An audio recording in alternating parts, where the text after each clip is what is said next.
찬송하시겠습니다. 시편 찬송 58장입니다. 시편 찬송 58장입니다.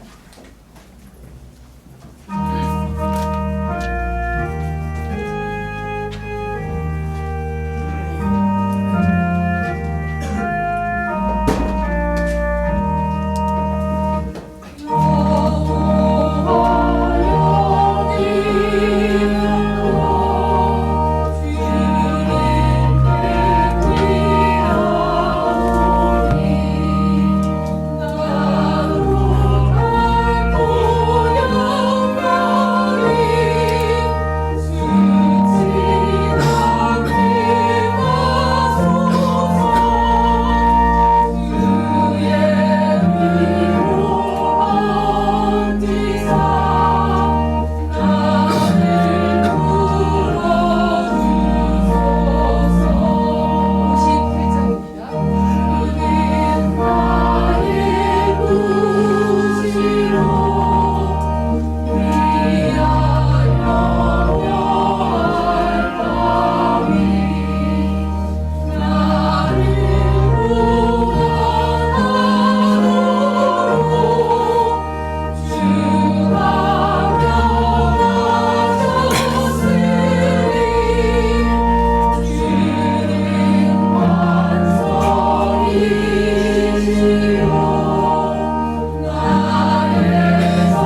다 같이 묵도 드리심으로 주일날 예배를 하나님 아버지께 드리시겠습니다.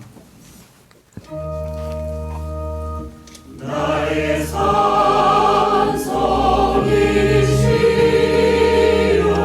나의 피난처이신 여호와여 우리와 함께 하시사 영원히 인도하소서.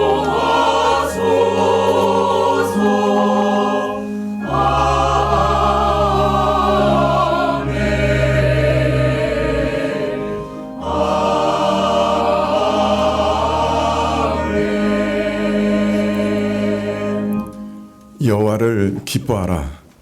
저가 내 마음의 소원을 이루어 주시리로다. 너희 길을 여호와께 맡기라. 저를 의지하면 저가 이루시고 내 의를 빛같이 나타내시며 내 공의를 정오의 빛같이 하시리로다. 아버지 하나님, 저희 가운데 오늘도 하나님 한 분만이 온 상천하제의 유일한 신이시요 우리가 의지할 유일한 하나님이신 것을 알게 하시고 믿게 하시고 또 이렇게 주께 나와 예배드리게 하시니 감사합니다. 저희 마음을 모아 하나님께 예배드릴 때 하나님께서 도와주시고 그리스도를 통하여 우리의 예배를 받으시고 저희 가운데 임하여 주시옵소서. 저희 안에 참 죄악이 많고 주 앞에 나갈 수 없는 자들이지만은 주의 보혈로 덮으사 오늘도 주 앞에 서게 하실 줄 믿사오니 저희로 믿음 가지고 주 앞에 나아가게 하옵소서. 예배의 시종을 주께 의탁하올 때 예수님의 이름으로 기도합나이다. 아멘. 찬송가 2장입니다.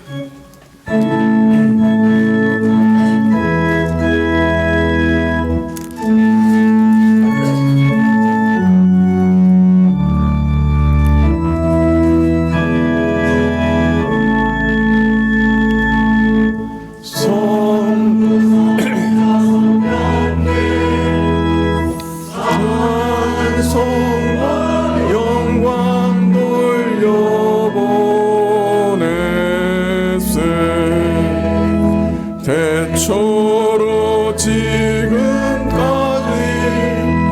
또 영원 무궁토록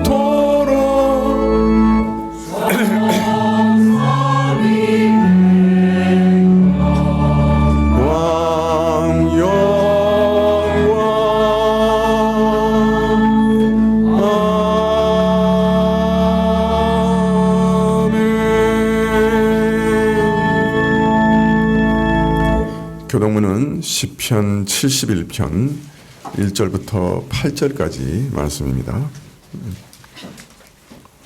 시편 71편 1절부터 8절까지 말씀입니다. 여호와여 내가 주께 피하오니 나로 영영이 수치를 당케 마소서.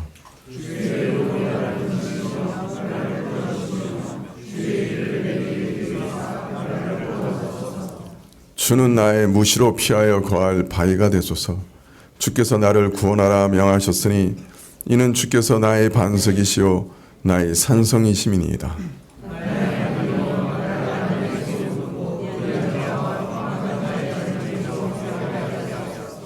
주 여호와여 주는 나의 소망이시요 나의 어릴 때부터 의지시라.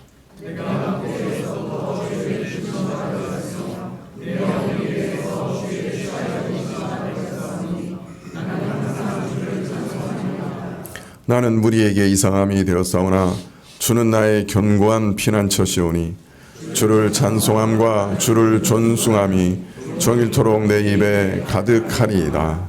아멘. 사도신경으로 우리 신앙을 고백드리겠습니다.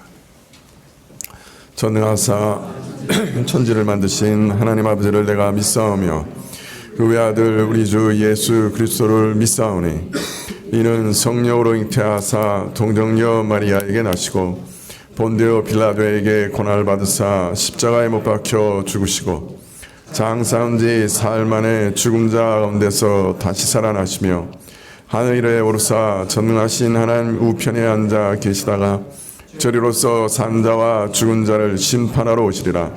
성령을 믿사오며 거룩한 공예와 성도가 서로 교통하는 것과 죄를 사하여 주시는 것과 몸이 다시 사는 것과 영원히 사는 것을 믿사옵나이다.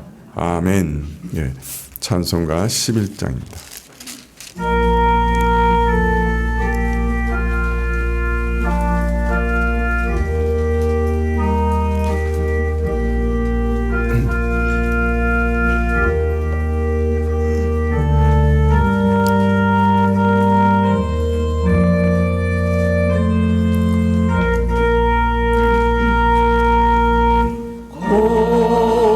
거룩한 예수님께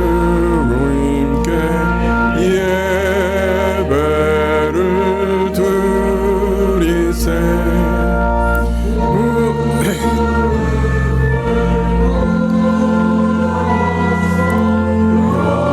영광 돌려 금 같은 복종과 영리로운 겸손을 주님께 바쳐서 경배하세. 주 앞에 삼가서 겸손히 행하며 주 나를 언제나 도우시네. 말씀엔 위로와 기도엔 응답을 내가 길 바르게 인도하네. 주 앞에 설 때에 두려워 말아라. 가난한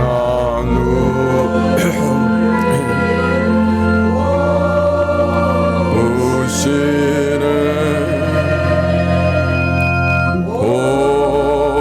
보배로운 진리와 온유한 사랑은 주님께 다 바칠 위한 예물. 떨면서 박시는 이 작은 예물도 주님은 귀하게 받으시네. 어둠 밤 지나고 새 아침 맞으니 믿음과 소망을 늘 주시네.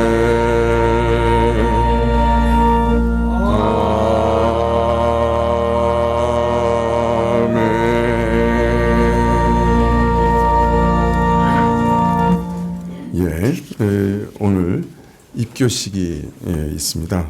지금부터 입교식을 하려고 하는데요. 입교식은 유아 세례를 받은 우리 자녀들이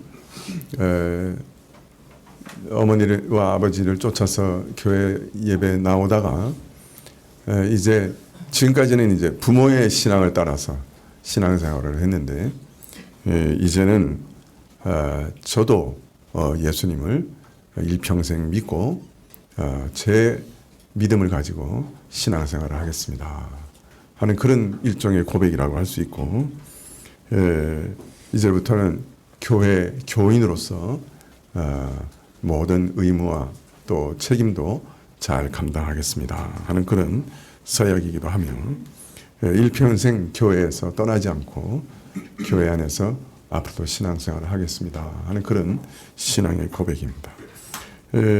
입교한 사람은 그 유아 세례가 유효하게 돼서 교회에서는 세례교인으로 받게 되고, 그리고 이제 성찬에도 참여할 수 있게 됩니다. 이제 서약하시겠는데요. 제가 호명할 때 한 분씩 일어나 주시면 좋겠어요. 강지윤, 예 하고 일어나 주세요. 예. 고예빈, 예. 오준수, 윤서진, 이문영, 정은결, 이제 서약을 하실 건데요. 보통 오른손을 이렇게 펴서 서약을 할 때가 많죠. 우리도 한번 해볼까요? 오른손을 이렇게 들고 예로 이제 대답하시면 좋겠어요. 네, 여러분은 유아 때 부모님들이 대신한 신앙 고백과 서약으로 세례를 받았는데, 이제는 여러분이 장성하여 그 고백과 서약을 여러분 자신의 것으로 삼고 성실히 지킬 것을 확실히 서약하십니까? 예. 여러분은 하나님 앞에 스스로 죄인인 줄 알며 당연히 그 죄로 인하여 하나님의 진노를 받을 만하고 정죄를 받아 마땅하나 오직 하나님의 자비하심으로 구원에 이른 사람이 된 것을 분명히 인정하십니까? 예. 여러분은 주 예수 그리스도께서 하나님의 아들 되심과 죄인의 구주 되시는 줄을 믿으며 복음에 말한 바와 같이 구원하실 이는 다만 예수뿐이신 줄을 알고 그를 믿으며 그를 쫓고 그만을 의지하기로 확실히 서약하십니까? 예. 여러분은 지금 성령의 은혜만 의지하고 그리스도를 쫓는 자가 되어 그대로 힘써 행할 뿐 아니라 모든 죄를 버리며 그의 가르침과 생활의 모범을 따라 살기로 작정하십니까? 예. 여러분들이 교인으로서 의무와 권리를 옳게 행하여 교회의 관할과 치리에 복종하며 교회의 화평을 이루고 덕을 세우는데 힘쓸 것을 서약하십니까? 예. 손을 내려주십시오. 예. 이들이 서약했는데요. 이제 기도하겠습니다. 사랑과 은혜가 풍성하신 하나님 아버지, 이 복스러운 자녀들에게 은혜를 주사 어렸을 때 그 어머니와 아버지의 신앙 고백과 서원을 계승하여 저희 자신의 신앙 고백으로 삼게 하시며 저희 자신의 서원으로 삼게 하여 주시니 참으로 감사합니다. 이들이 하나님의 영원한 나라에 이르기까지 그 신앙을 보존하게 하옵시며 하나님의 큰 영광을 위하여 거룩하신 서원대로 하나님께 충성하게 하옵소서. 예수님의 이름으로 기도합나이다. 아멘. 예, 제가 공포하겠습니다. 이제 이들이 하나님과 온 회중 앞에서 그 신앙을 따라 성실히 서약하였으므로 강지윤, 고예빈, 오준수, 윤서진, 이문영, 정은경 이상 6사람은 대한예수교 장로회 성가교회 입교인 된 것을 성부와 성자와 성령의 이름으로 공포하노라. 아멘. 예. 네, 이제 여러분은 교회가 베푸는 성찬식에 참여할 것이며 주의 나라가 이 땅에 이를 때까지 더욱 충성되게 주님 앞에 살아가시기를 소원합니다. 예, 예식이 다 끝났습니다. 이제 앉으셔도 됩니다. 예, 이제 이 6사람은 우리 교회 교인입니다. 예, 감사합니다. 예. 예, 인사 및 광고 말씀드리겠습니다. 예, 김숙경 집사님이 주일 오후에 소천하셨는데 저녁에 월요일부터 수요일까지 장례를 잘 치렀습니다. 우리 교우분들도 많이 이렇게 찾아와 주시고 또 위로 예배에도 참석해 주시고 해서 아주 장례 예식 잘 치렀는데요. 우리 유족이신 강종목 집사님 또 선진이 명수 오늘 예배에 참석했습니다. 그래서 인사드리려고 하는데요. 잠시 일어나시죠. 네. 예. 우리 강종국 집사님도 아주 오랜만에 예배에 참석하셨습니다. 예. 인사드리고 앉으시죠. 네. 예. 그러시죠. 네. 많이 위로해 주시면 좋겠습니다. 이번 주 토요일 오전 10시 10분에 여성도 기도회가 있겠습니다. 이번 주 금요 기도회 후에 정기 당회가 있겠습니다. 특별히 부흥사경회가 4월 26일 금요일 저녁부터 28일 주일까지 있겠습니다. 전교인 체육대회가 5월 4일 토요일에 월드컵 공원에서 있습니다. 오늘 12시 50분부터 주일 성경 공부를 다시 시작하려고 합니다. 이 성경 공부는 누구나 다 참석하실 수 있습니다. 네, 오늘 12시 50분부터 위에 4층에서 주일 성경 공부를 다시 시작하는데요.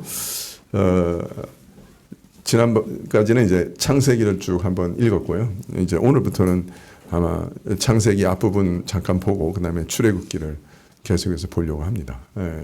관심 있는 분들은 누구나 올라오시면 좋겠습니다. 네, 기도하시겠습니다.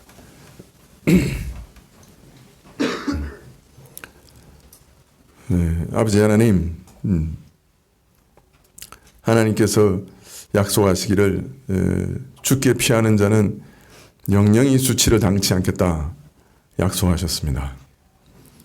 참 저희가 얼마나 무서운 죄인인지, 저희 죄로 인해서 하나님의 무서운 진노와 심판을 모면할 길이 없는 자들인 것을 아는 자들은 참 주님께 피하여 갈 것입니다.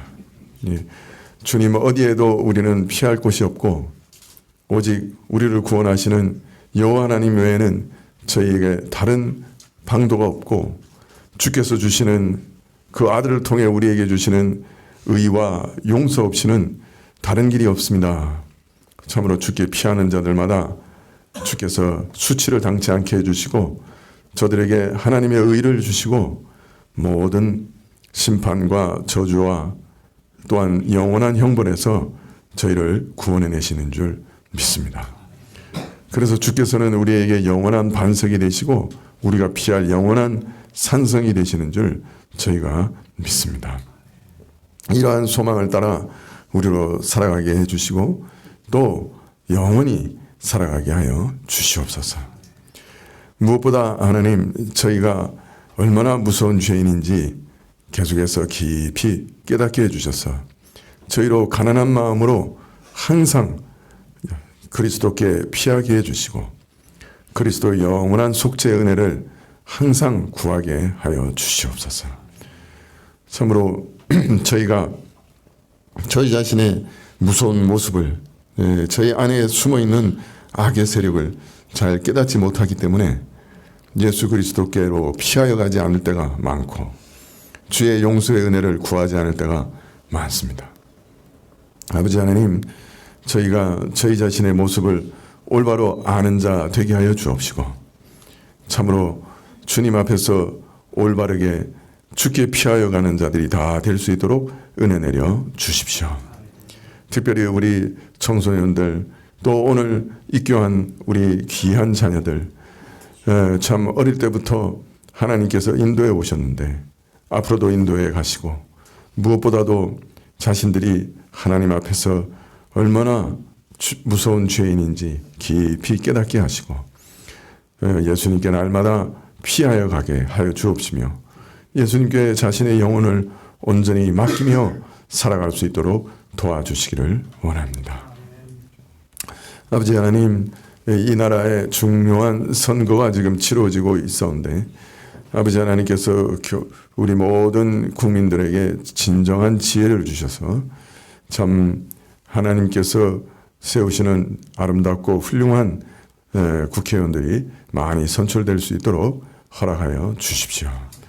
그래서 이 나라에 참 덕이 되고 이 나라의 앞날에 유익이 되고 이 나라로 이 거친 세상 정치와 또 이 많은 위험 속에서 잘 견뎌나가고 나라를 세워져 갈 수 있는 그런 국회의원들이 설 수 있도록 도와주시고 귀한 법들을 많이 만들어내고 가난한 자들의 눈물을 닦아주고 주님 억울한 자들을 줄이는 그런 일들을 할 수 있도록 도와주시며 이 나라 가운데 공의를 세우는 그런 아름다운 일들을 할 수 있도록 주님께서 도와주시옵소서.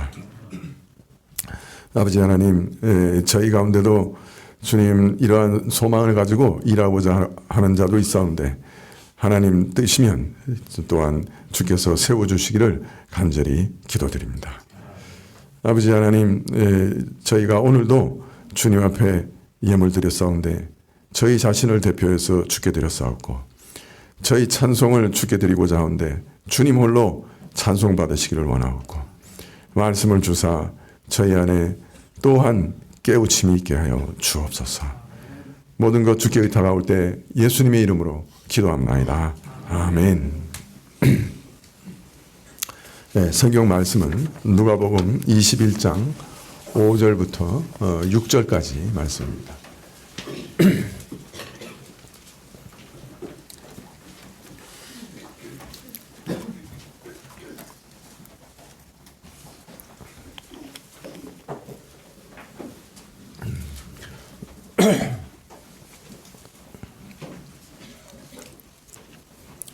누가복음 21장 5절부터 6절까지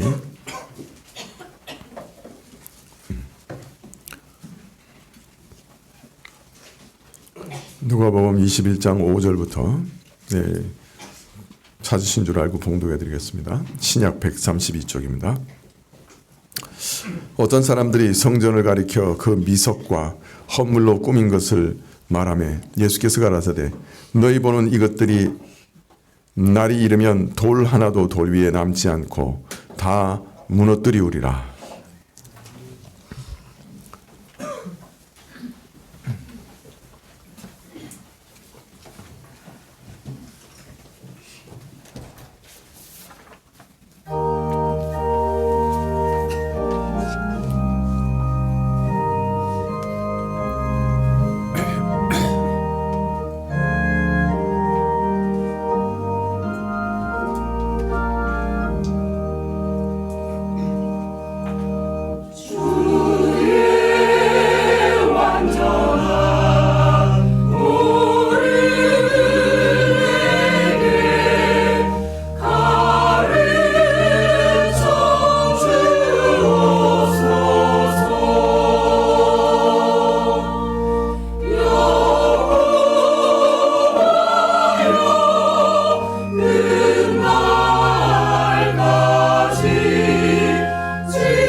감사합니다.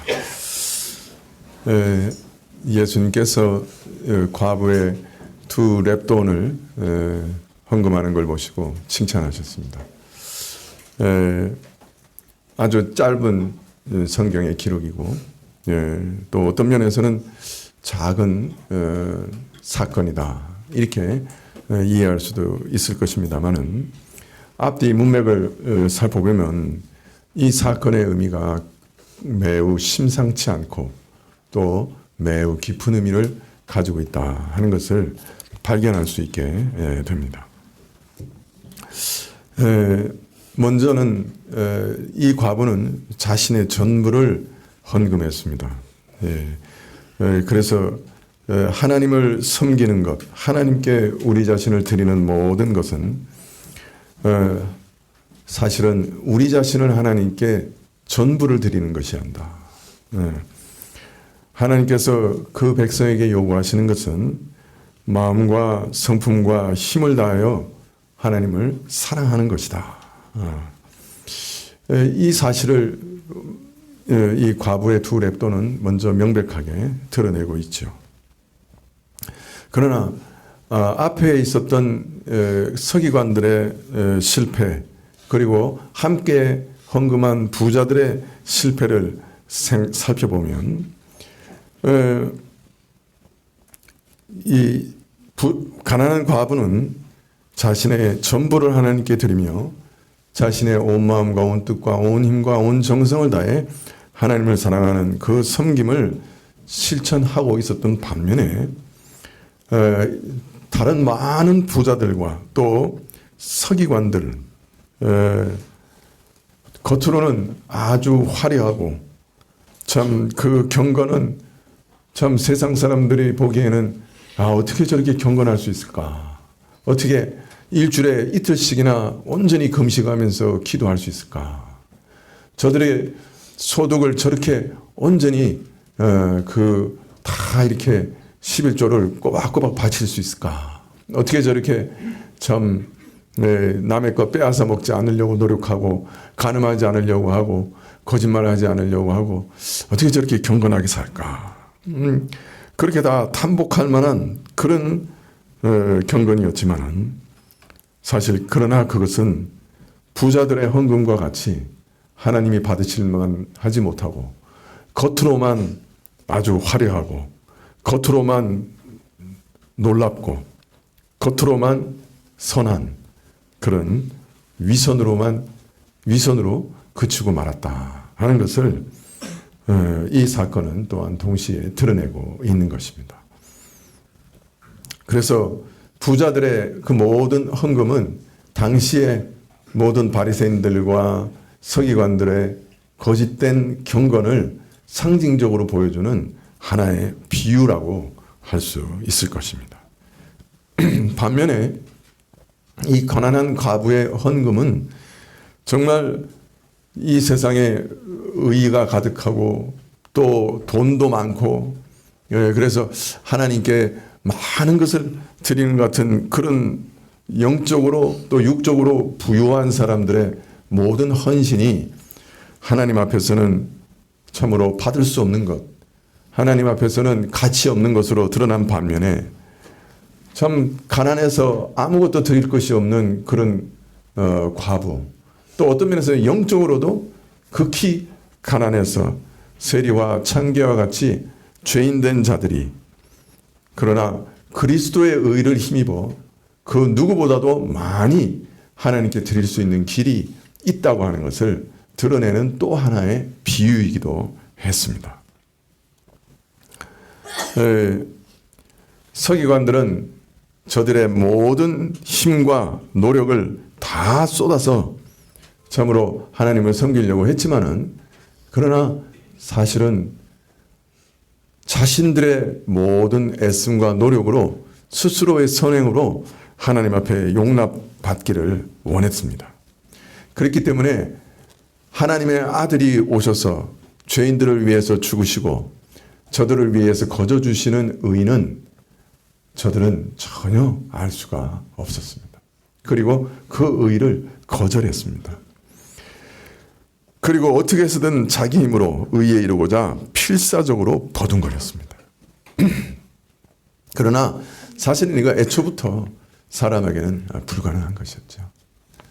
여러분, 어떻게 사람이 모든 삶의 순간, 모든 행동, 모든 말, 모든 생각에 있어서 하나님을 온 마음과 온 뜻과 온 힘과 온 정성을 다해 사랑하면서 그러한 일들을 할 수 있겠습니까?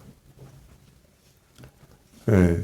오늘 우리가 이 시간에 예배드리러 나올 때도 정말 우리 마음이 온 마음과 온 뜻과 온 힘과 온 정성을 다해 하나님만을 사랑해서 여기 나와서 예배드립니까? 글쎄요. 많은 경우 그렇지 못할 경우도 있을 겁니다.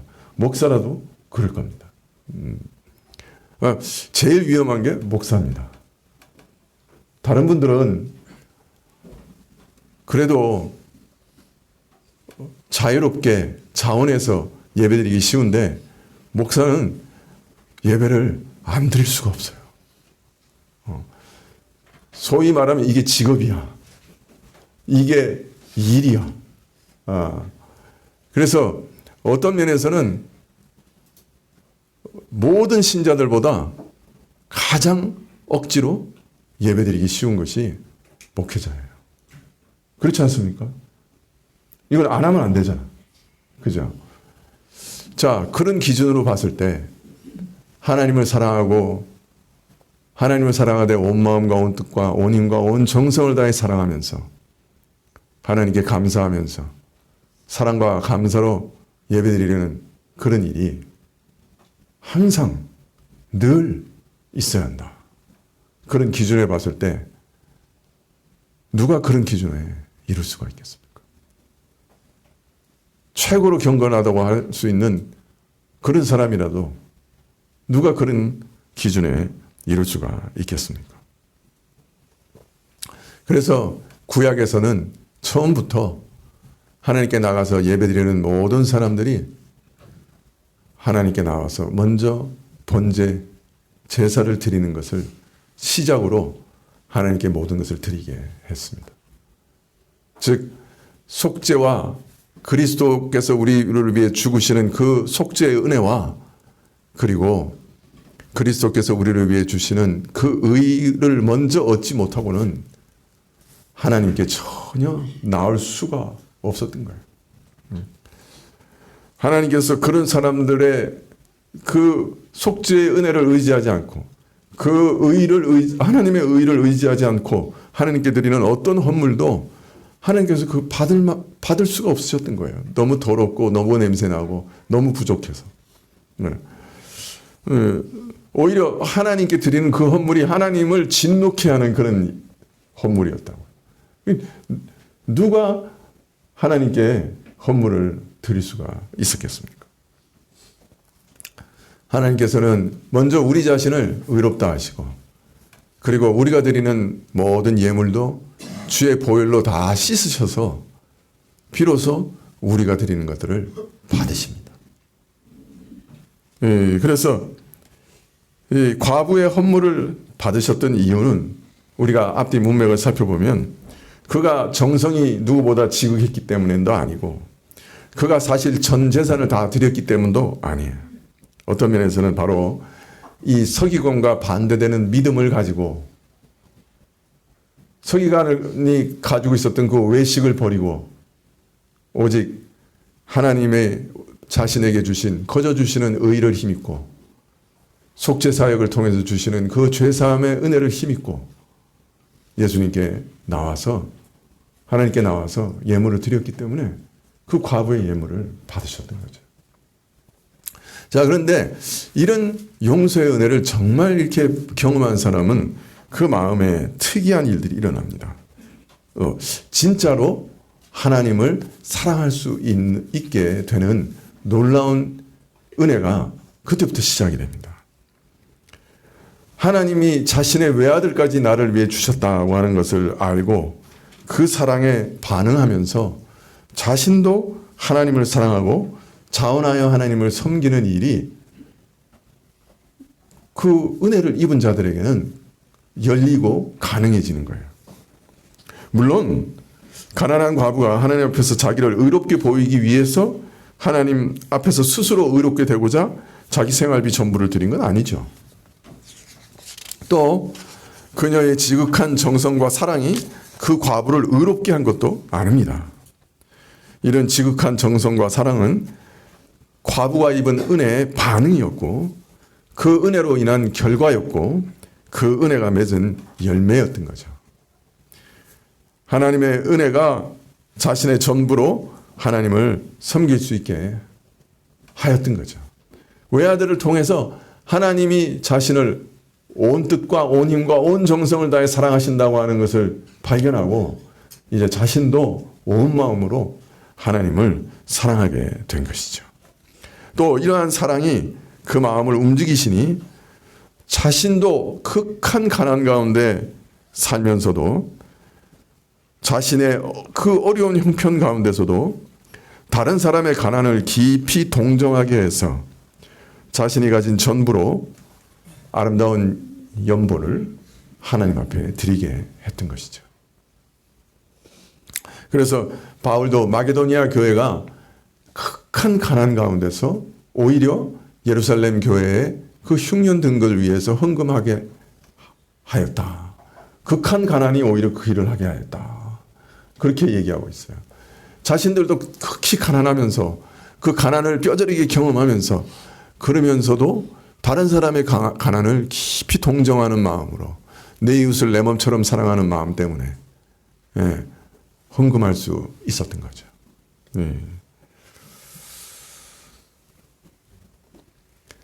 하나님의 은혜가 자신의 형편과 처지를 넘어서 다른 사람을 사랑하게 한 것, 이것은 은혜의 열매요, 반응이요, 결과였던 것이죠.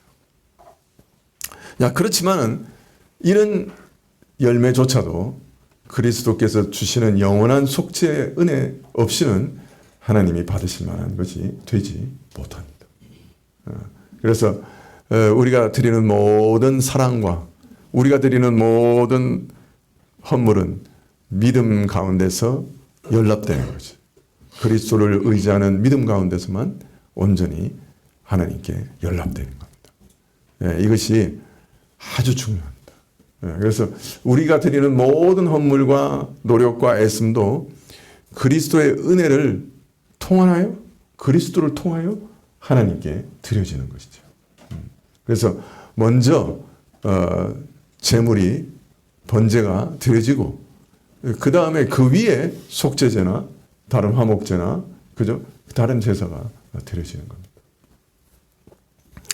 자, 오늘 말씀도 사실은 이 말씀과 이렇게 깊은 연관이 있는 말씀입니다. 21장 5절에 보면 어떤 사람들이 성전을 가리켜 그 미석과 헌물로 꾸민 것을 말하며 예수께서 가라사대 너희 보는 이것들이 날이 이르면 돌 하나도 돌 위에 남지 않고 다 무너뜨리우리라.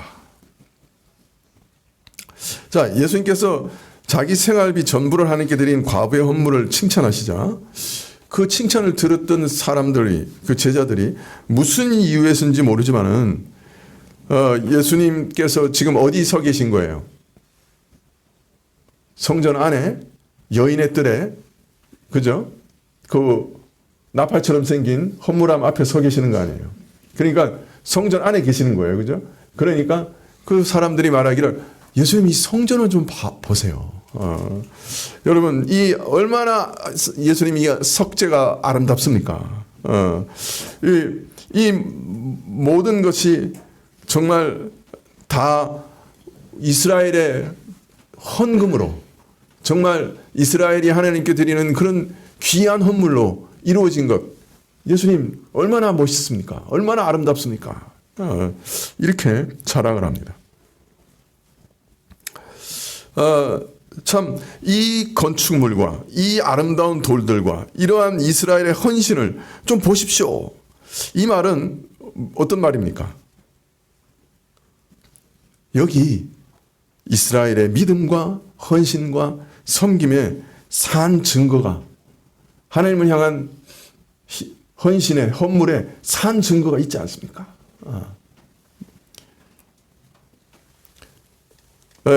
아마 이들 눈앞에 있는 이 성전의 귀한 석재와 금은으로 건축된 화려한 성전은 전 세계에 흩어져 있는 유대인들의 희생적인 헌물로 지어진 것이기 때문에 그것을 기억하고 참 이 성전이야말로 자기 생활비 전부를 바친 과부의 헌금과 같이 하나님이 받으실 만한 진정한 헌물이요.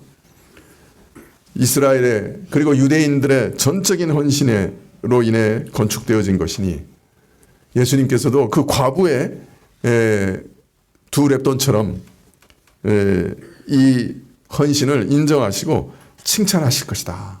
그래서 이 성전을 자랑했던 거죠. 예. 자, 헤롯이 지은 이 성전을 보통은 이제 제2성전 이렇게 부르기도 합니다만은 왜 제2성전입니까? 첫 번째 지었던 성전이 완전히 무너졌기 때문에 그렇죠. 예, 그래서 기원전 6세기에 남유다가 바벨론에 망할 때 예루살렘 완전히 잿더미가 되고 성전도 완전히 파괴됐습니다. 그래서 제1성전은 완전히 파괴됐습니다. 포로 생활 70년 후에 이스라엘이 그 일부가 옛 땅으로 돌아와서 고토로 돌아와서 성전과 예루살렘을 재건합니다만은 성전 이렇게 그 밑에 기초를 이렇게 놓았을 때 이스라엘 사람들이 다 울었어요. 예, 두 가지 때문에 울었는데 하나는 70년이나 포로 생활하다가 고토에 돌아와서 참 하나님이 우리와 함께 계시다고 하는 것을 증거하는 성전의 틀을 놓으니까 얼마나 기뻤겠어요. 그래서 막 기뻐서 울었는데 또 일부분은 어릴 때 그 제1성전을 본 적이 있었던 사람들은 그 성전의 터가 너무 초라해가지고 그래가지고 또 울었어요. 그래가지고 한쪽은 기뻐서 울고 한쪽은 슬퍼서 울고 그랬어요. 그러면 그만큼 초라했던 거예요. 그 두 번째 성전을 지을 때. 뭐 포로에서 돌아온 몇만 명이 이제 들러붙어 가지고 성전을 지으니까 아주 초라했던 거죠.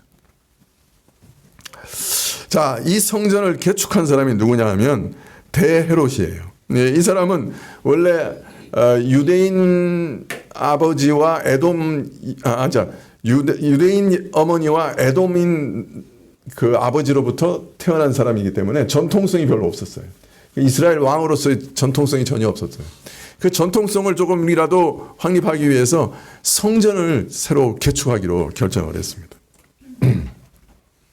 유대 역사가인 요세푸스가 남긴 글에 따르면은 이 헤롯이 개축한 결과 극히 아름답고 화려한 성전으로 바뀌었는데 말이 개축한 것이지 실제로는 옛것을 다 허물고 완전히 새로 지은 것이나 마찬가지였다고 그렇게 기록하고 있습니다.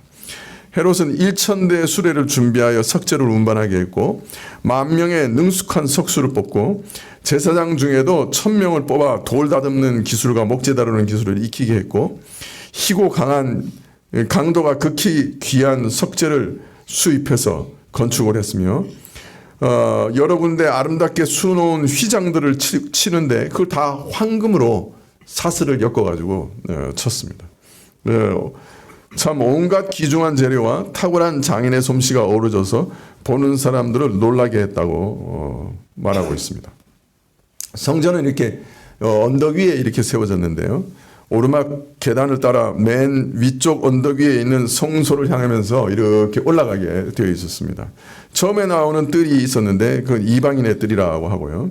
조금만 더 나가면 미문이라고 하는 아주 아름다운 문이 나오면서 그 문을 지나면 여인의 뜰에 들어가게 됩니다. 지난번에 말씀드린 대로 뿔 모양의 나팔같이 생긴 헌금함 13개가 이 여인의 뜰에 있었던 거죠. 또 여인의 뜰을 지나 계단을 올라가면 아주 화려한 니카노라는 문이 있었는데요. 문이 얼마나 컸냐면은 20명이 달라붙어야 여달 수 있는 아주 육중한 문이었다고 그래요. 네. 근데 그 문은 그 표면을 이 고린테리언이라고 하는 금속으로 이렇게 장식을 했는데 입혔는데 이거는 금과 동을 독특한 비율로 섞어서 만든 금속이었어요. 근데 이게 유명한 것이 금보다도 더 반짝였다. 예. 그래서 원래 동도 굉장히 반짝이거든요. 우리가 박물관에 가서 보는 동기들은 전부 이렇게 청색이잖아요. 그다 녹이 슬어서 그런 거예요. 그런데 이제 동기들이 원래 금만큼 이렇게 반짝인다고 그러거든요. 그 동기를 잘 만들면. 그래서 옛날에 이제 제사 지낼 때 제기로 많이 썼는데, 근데 이게 금과 동을 적절한 비율로 이렇게 만들어가지고 문에 이렇게 덮었는데, 그것은 금보다도 훨씬 더 반짝였대요. 그래서 멀리서 그 문을 보면 그냥 그 반짝이는 그 휘황찬란함이 마치 이렇게 해가 뜨는 같이 보였다고 그렇게 기록하고 있습니다. 거기다가 레위인 찬양대가 그 문 앞에 서서 시편을 늘 찬양하고 있었어요. 그러니까 아주 그냥 20명이나 달라붙어야 겨우 열고 닫을 수 있을 만한 거대한 문이 아주 그 고린테리언이라는 금속으로 덮여 있어서 아주 황금빛으로 찬란하게 빛나는 가운데 성가대가 쫙 서가지고 거기서 장엄하게 시편을 쫙 찬양하고 있는 거예요. 거기를 이렇게 탁 올라가면 이제 여자들은 못 들어갑니다. 죄송합니다. 그 남자들이 이렇게 또 올라가면 그 이제 이스라엘 남자들만이 들어갈 수 있는 그 구역이 나옵니다. 그래서 이스라엘인의 뜰이 나오고, 그리고 또 그 안쪽으로 들어가면 이제 그때부터는 제사장들만 들어가는 제단과 물두멍 뭐 이런 것들, 그리고 성소가 이렇게 높이 솟아 있었던 거죠. 그리고 성소는 지성소와 함께 나누어져서 건물 전체가 하얀 정말 대리석 같이 번쩍이는 하얀 건물 위에 금으로 그 위에 천장은 다 칠해져 있으면서 금 사슬이 이렇게 확 내려져 있는, 정말 이렇게 멀리서 보면 하얀 그 건물 위에 또 찬란한 금빛이 비춰오는, 그냥 그 당시에 그렇게 아름다운 건물이 없었다고 그렇게 말하고 있습니다. 성전에 쓰여진 금이 얼마나 많았던지, 나중에 로마 군인이 성전을 약탈해서 금을 국제 금시장에 팔았을 때 국제 금시세가 반으로 떨어졌다 하는 말이 전해질 정도로 온통 금으로 다 이렇게 치장을 했습니다. 자, 이러한 그 대단한 성전 앞에서 이제 그 사람들이 예수님께 말씀하는 거죠. 예수님, 참 이 성전은 유대인들이 자신들의 그 마음을, 정성을 하나님께 드린 정말 놀라운 헌신의 증거가 아닙니까? 헌신의 산물이 아닙니까? 여기 하나님의 섬김에 이스라엘이 하나님을 섬기는 그 상징이 우뚝 서 있지 않습니까? 그렇게 성전 건축한 것을 자랑하고 있는 것이죠. 얼마나 고귀한 희생입니까? 얼마나 대단한 헌신입니까? 얼마나 아름답습니까? 이렇게 예수님께 질문을 한 것이죠. 자, 그런데 예수님의 대답은 아주 청천벽력 같은 그런 대답이었죠. 예수님이 뭐라 그러십니까? 이 성전의 돌 하나도 돌 위에 놓이지 않고 다 파괴되고 말 것이다.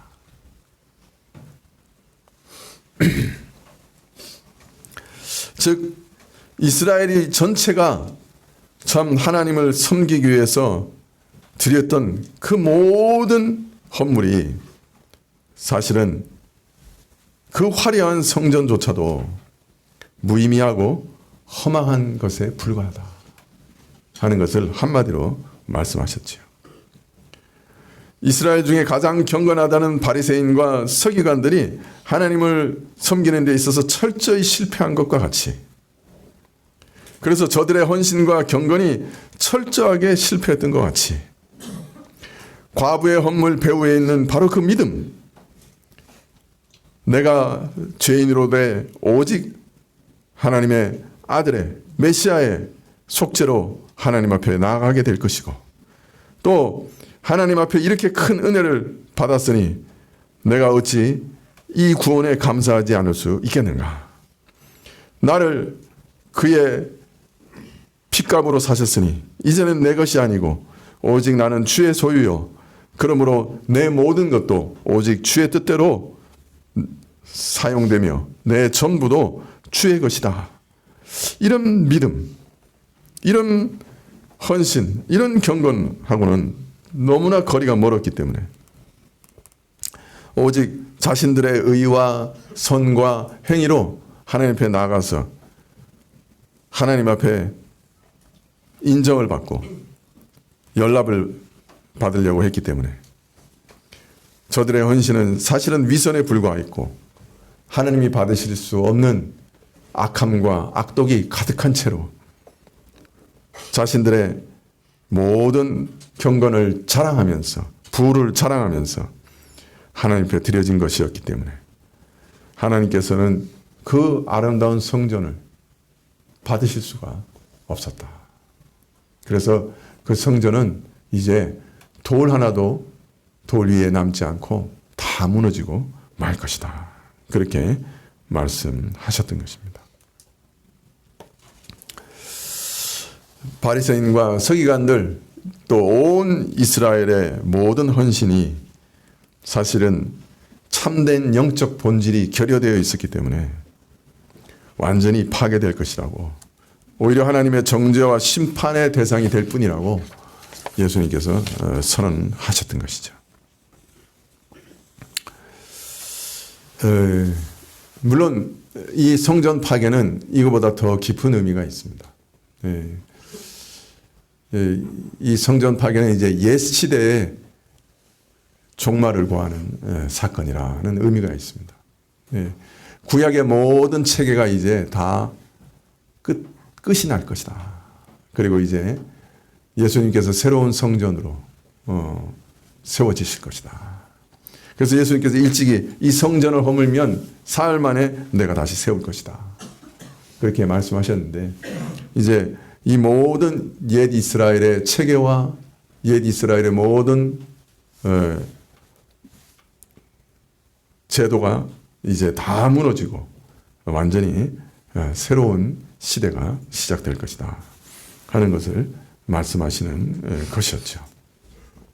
여하튼 이런 맥락에서 헤아린다고 하면 왜 예수님께서 굳이 가난한 과부의 헌물을 그렇게 칭찬하시고 그 보잘것없는 헌금이지만은 그것이 정말 오직 믿음과 사랑 안에서 주어진 참된 헌금이라고 하는 것을 드러내셨는가 하는 것을 우리가 더 깊이 이해할 수 있습니다.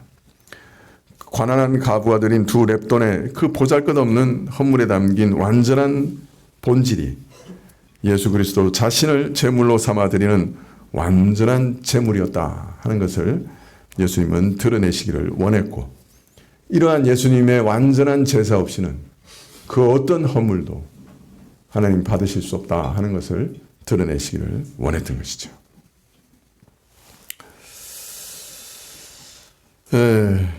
이처럼 성전을 보시면서 돌 하나도 돌 위에 남지 않고 무너지리라 하신 말씀은 유대인들, 그 중에도 바리새인들과 서기관들의 견공과 열심이 이처럼 하나님 앞에서는 완전히 무너질 것이고 그것은 아무런 의미도 없을 것이다 하는 표였던 것이죠. 여러분, 그런데 이런 허망한 열심과 경건이 오늘 우리 가운데는 없을까요?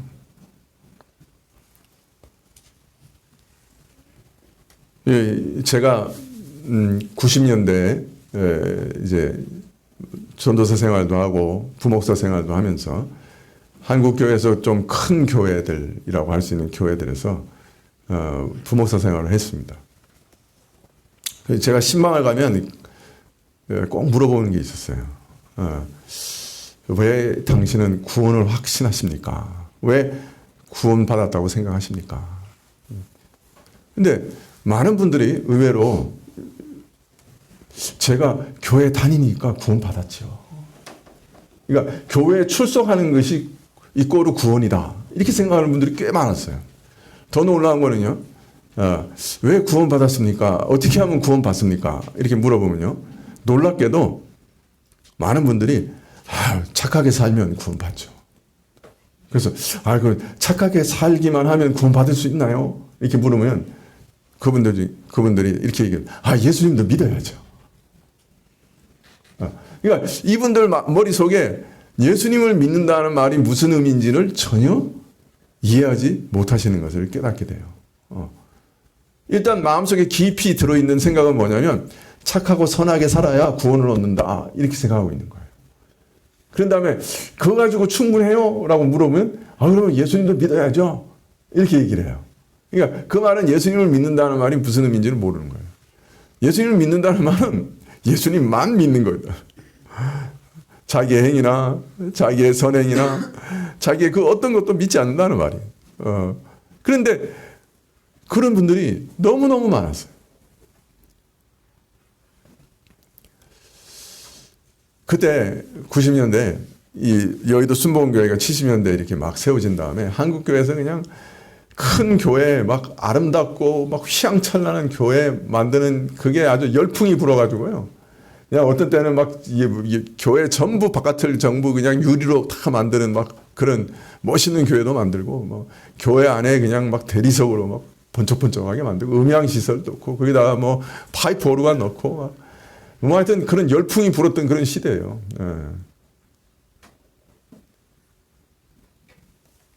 그런데 문제는 교회 헌금 많이 하면 부자 된다. 교회 집사 되면 그때는 집 산다. 뭐 이런 얘기가 막 돌면서 막 교회에 사람들이 막 몰려왔어요. 그리고 그냥 그 화려하고 막 대단한 건물들이 막 지어졌던 그런 시대예요. 그때 제가 이런 느낌이 들었어요. 이 모든 것이 하나님께서 정말 받을 만한 헌물이 될 수 있을까? 이런 믿음 가운데 드려지는 것들이 혹 성전처럼 겉만 화려한 그거 아닌가? 솔직히 굉장히 두려웠어요.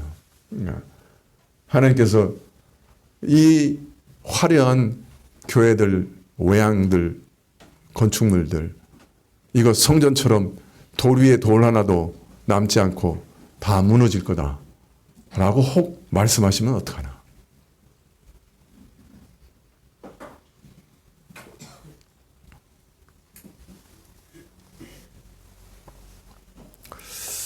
오늘 교회가 많이 어렵습니다만은 이런 어려움은 이미 예상되어 있었던 거예요. 교회 안에 참 복음이 사라지고 교회만 나오면 구원받는다 이렇게 오해가 시작되고 교회 나와서도 뭐 헌금도 많이 하고 봉사 많이 하고 전도 많이 하고 그러면 복을 받고 구원을 얻는다 이런 뭔가 잘못된 복음이 교회 안에서 아주 뿌리 깊게 들어있어서 오늘 우리도 그 영향력에서 완전히 벗어나지를 못해요. 그리스도 외에는 그 어떤 것도 하나님께 드려질 수 없다고 그렇게 얘기해도 마음속에 목사님 그래도 내가 좀 뭐 헌금도 드리고 헌금 또 뭐 봉사도 하고 또 전도도 해야 또 복을 받죠. 이런 생각이 그 밑바닥에 이렇게 면면하게 흐르고 있어요. 네. 이거 그런 것들을 단호하게 탁 잘라버리고 나는 예수님 외에는 그 어떤 방식으로도 하나님께 연락받을 수 없어. 나를 구원하시는 분은 정말 예수님밖에 없으셔. 하는 그런 그 탁 끊어내는 믿음이 우리에게 별로 없어요. 그렇게 설교하고 그렇게 몇십 년 설교해도 그게 우리한테 이렇게 뭐랄까요? 그 우리 한국 사람들 속에 들어 있는 그 미신 있잖아요. 그 조상 대대로 내려왔던 그 미신이 기독교 안에 이렇게 잘 융합돼 가지고 이렇게 섞여 있기 때문에 그 미신이 끊어지는 게 정말 이것도 영적인 전쟁이에요. 어마어마한 전쟁이에요. 제가 이렇게 얘기해도 안 믿어요. 그래도라고 꼭 붙어요. 목사님 그래도 뭐 해야 되지 않아요?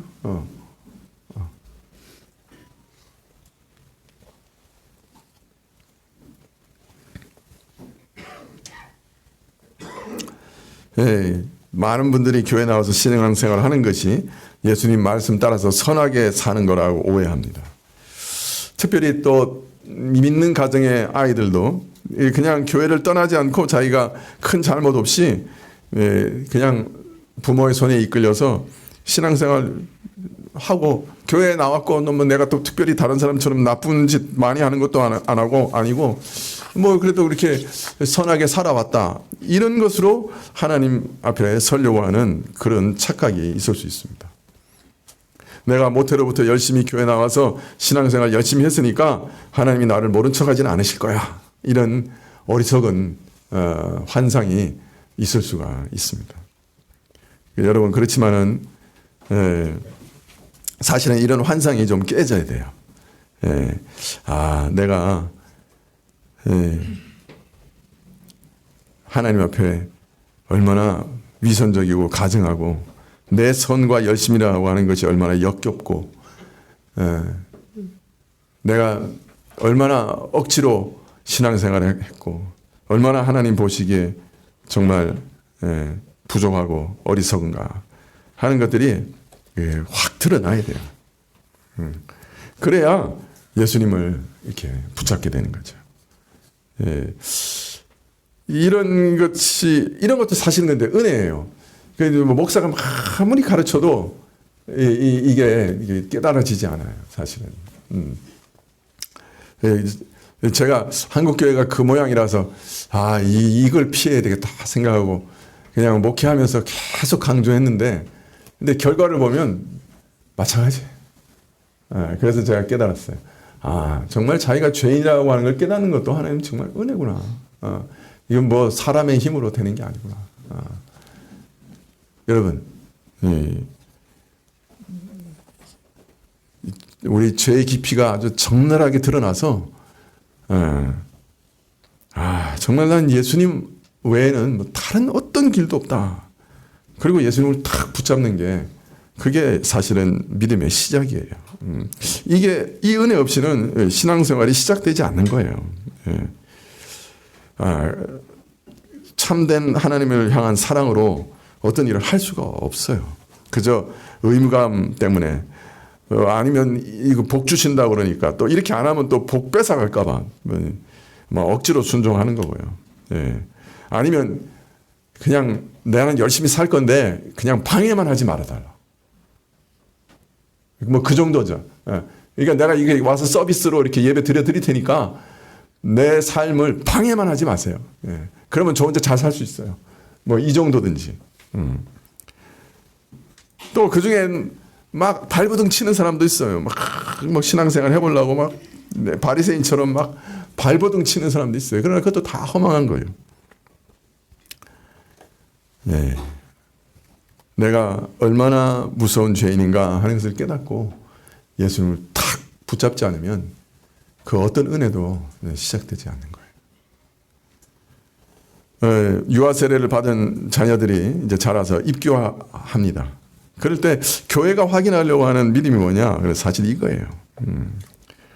내가 큰 잘못 없이 사람 보기에 반듯하게 살아왔지만은 내가 하나님 앞에 설 수는 없는 사람이다.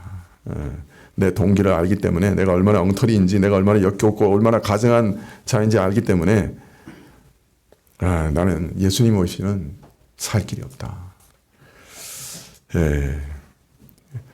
그것 보려고 하는 거죠. 만약 이런 믿음 없으면은 그냥 교회 나와서 그냥 바리새인과 서기관들처럼 그냥 막 모든 헌신, 모든 뭐 헌물, 모든 일을 다 해도 그거는 그냥 그 미석으로 그냥 성전 꾸미는 거랑 똑같은 거예요.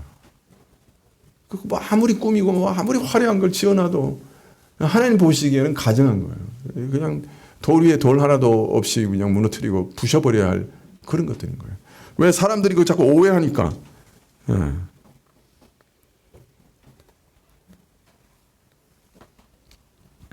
내가 아무리 열심을 가지고 하나님 앞에서 대단한 일을 해도 내 행위가 나를 구원하지 못한다.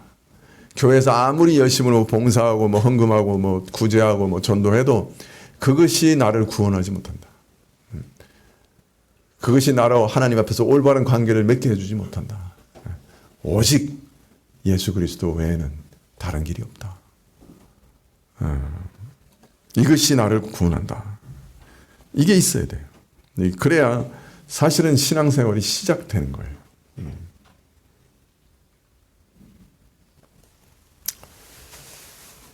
한국교회도 저 대단한 건물들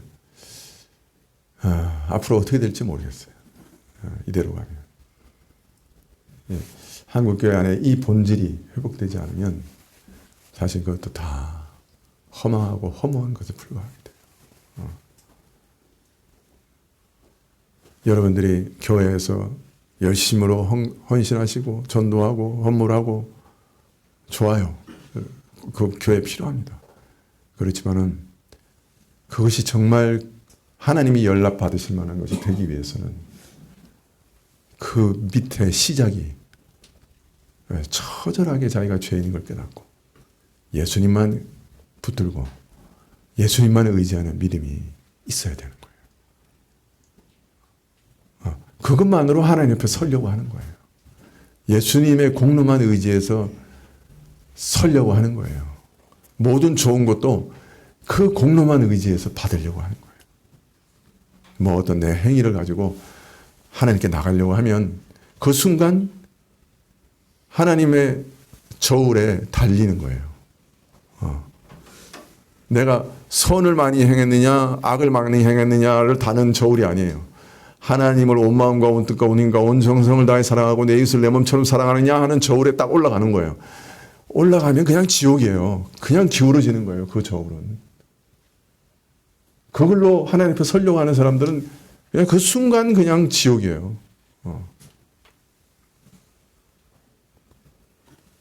제발 좀 믿으세요. 안 믿어져요, 잘. 그래도 내가 뭘 해야 하나님 앞에 설 수 있지. 얼마나 끈질긴지 몰라요, 여러분. 그러나 정말 단호하게 잘라내셔야 돼요. 그 마음이 우리를 지옥으로 이끌어가는 거예요. 그리스도 외에는, 그 이름 외에는 구원 얻은 그 어떤 것도 우리에게 주신 적이 없어요. 예수님을 믿는다는 말이 무슨 의미인지 잘 이해하셔야 돼요. 예수님만 믿는다는 거예요. 그 어떤 다른 것도 의지하지 않는다는 거예요. 여기서 믿음이 시작되는 거예요. 그런 다음에 그 사랑에 감격해서 감사해서 이 일도 하고 저 일도 하는 거예요. 그러나 그것이 나를 구원하는 건 아니고 그것이 하나님이 나를 사랑하게 만드는 거 아니고요. 이미 나를 온 마음으로 다 사랑하셨어요. 그것이 나로 무언가를 좋은 걸 얻어내게 하는 게 아니에요.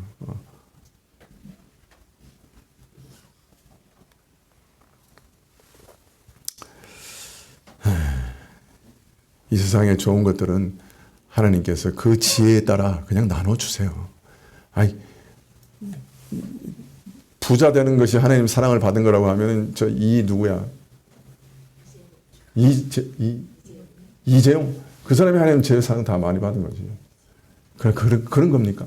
아니에요, 여러분. 착각하지 마시고. 하나님의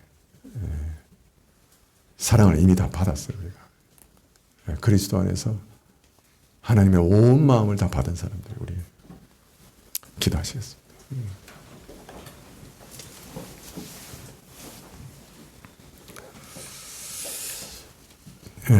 아버지 하나님, 우리 삶을 정리하시고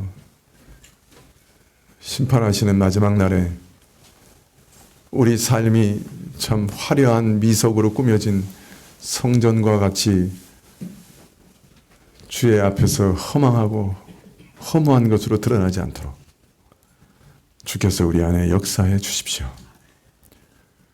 2 렙돈을 드린 과부처럼 믿음과 사랑 안에서 우리를 하나님께 드리는 참 믿음이 우리 안에 있게 해주시고 오직 예수 그리스도를 통해서만이 주 앞에 나아가고자 하는 진정한 믿음이 우리 안에 있게 하옵소서.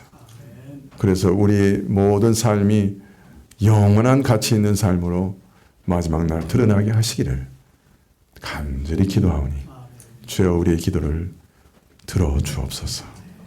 예수님의 이름으로 기도합나이다. 아멘. 예, 67장 찬송하시겠습니다.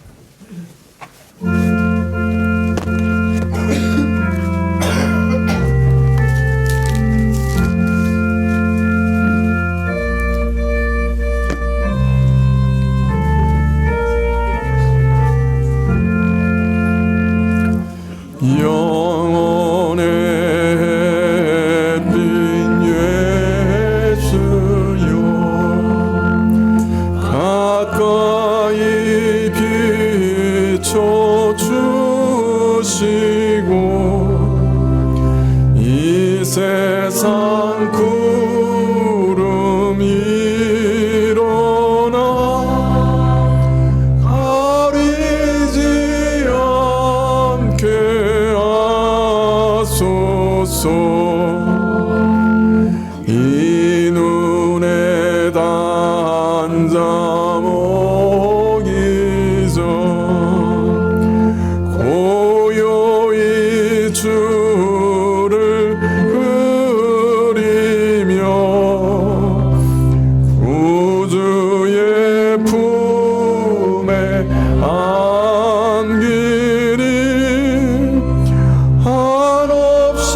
없이 살 수 없으니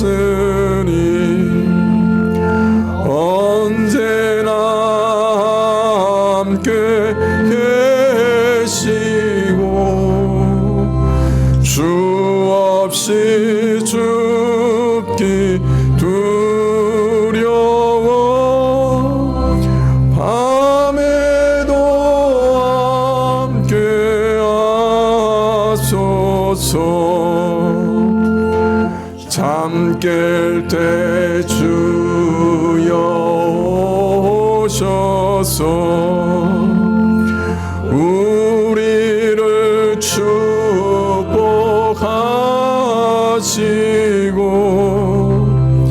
주님의 사랑 안에서 언제나 살게 하소서.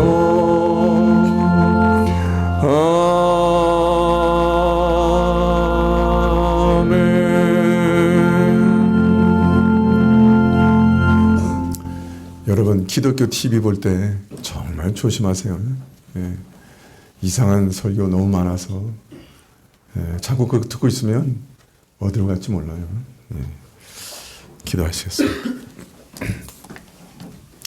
지금은 우리 주 예수 그리스도의 은혜와 하나님 아버지의 그 크신 사랑과 이 은혜와 사랑을 깨닫게 하시고 누리게 하시는 성령님의 교통하시고 역사하심이 오직 그리스도 한 분께만 나의 모든 운명과 앞날을 다 맡기고 머리 숙인 주의 백성들 위해 지금부터 영원까지 함께 계실지어다. 아멘.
가르치는 아이들 보람 있는데 좀 스승이 줘야 돼. 스승이나 그래야 이거 맞잖아.